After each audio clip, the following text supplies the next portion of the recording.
Hi, this is my chest assessment video. We're going to start out by landmarking all the things that were required to landmark. I am using my paper patient because it would be difficult to do with the children. So up here we have our suprasternal notch, and then we have our our sternal angle, and then if we go over and down, we have our second intercostal space. Down here, the line in the middle would be our mid-sternal line, and then we go mid-clavicular, that'd be our mid-clavicular line. And then we have on the sides here would be our anterior axillary line. And then if we flip to the side, our mid-axillary line would be there. And then when we flip to the back, we have our vertebral line, and then we have our scapular line, and then on the sides we have our posterior axillary line. That is the landmarking. So we're just gonna go to the back of our patient here. I'm sorry, it's really hard to see, so I'll try to angle it. So first we start with an inspection of the posterior. So I'm gonna look first. I can see here if there's any lumps or bruises or lesions that we need to be worried about. I'm looking at the skin color and the condition of the skin. We are going to check our 1:2 ratio.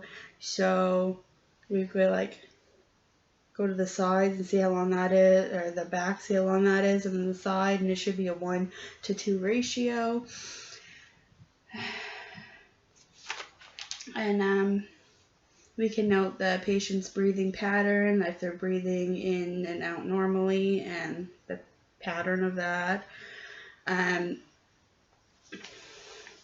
Sorry, it's kind of difficult, but we could put our hands here, and we're going to say take a deep breath in and out for me. And if it's symmetrical, our hands should move symmetrically. And then we're going to palpate. So this is to kind of test for tactile phremitis. I'm not sure if I'm saying that right. So we're going to take the base of our palms, and we're going to, not necessarily on the scapula. And normally it wouldn't sound like that. I would be concerned if my patient sounded like that. Sorry, also at every spot that we touch, we're going to get them to say 99, 99, 99, 99. And we'll note if there's any tenderness, lumps, lesions, or crepitus there. So next we're going to percuss. And we will kind of have, there's not ribs drawn on here, but we're going to try to avoid those bones so we can hear what those lungs sound like. I'm trying not to do it too hard because it is paper and I don't want to hurt the paper, but you do the percussion. So then I'm going to take my stethoscope and I'm going to auscultate. And I'm going to note any characteristics, the characteristics of the sound, of the breathing and the noises, and note if there's any abnormal noises. And again, I'm going to avoid the bone.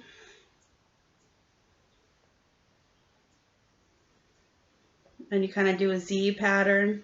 You want to hear all the sounds and compare them side to side.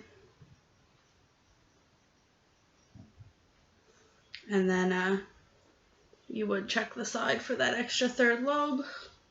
I don't think that's required of us here, but... so then we're going to go to the anterior, and normally we would do the full assessment, but that's not what's required here. So we're going to inspect the chest. Again, condition and color of the skin, any lumps, bumps, bruises, anything like that. We've already checked for barrel chest, but by the 1:2, I would note the level of consciousness of my patient, the quality of the respirations, and you definitely want to note if there's any use of accessory muscles while breathing, because if there are, then that's not really good and they're working way too hard to breathe. And I think that's it. Thank you for watching.